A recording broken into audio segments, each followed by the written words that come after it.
Aujourd'hui, on dévoile l'étude sur l'évolution du pouvoir d'achat des retraités qui a été réalisée fin février, début mars 2025 avec CSA Recherche, qui est une filiale de Havas. Cette étude nous a permis de mettre en évidence le fait que le pouvoir d'achat des retraités était d'un point de vue relatif stable par rapport à nos études que nous avions fait déjà en 2021 et en 2023. Cette étude, c'est la 3e édition en 2025. On a réalisé 2 éditions précédentes en 2023 et 2021. Et donc, si on devait retenir quelques chiffres de cette étude, c'est qu'il manque aujourd'hui 531 € aux retraités pour vivre une retraite confortable. Alors évidemment, c'est une moyenne qui renvoie à une diversité de situations, mais ce chiffre symbolique des 500 €, on le retrouve aussi sur les années précédentes.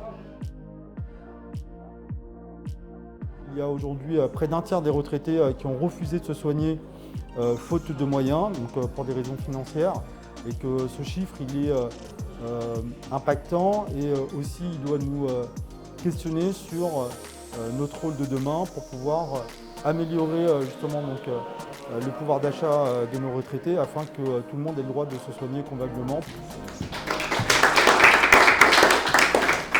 Merci beaucoup pour tous présents.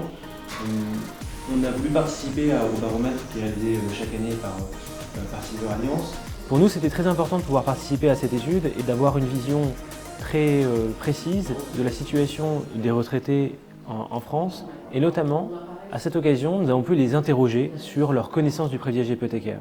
Quand on interroge les retraités, on voit bien que, et c'est le chiffre que je retiens, un quart des retraités trouvent le privilège hypothécaire intéressant. Même si on observe que leurs revenus ont continué à augmenter puisque les revenus des retraités sont indexés à l'inflation, leurs dépenses ont aussi augmenté, de fait aussi de l'inflation et notamment des produits alimentaires ou des produits de santé, le courtage en assurance et le prêt hypothécaire viager qui vont devenir des solutions, en tout cas on leur souhaite, pour permettre d'améliorer le pouvoir d'achat des retraités.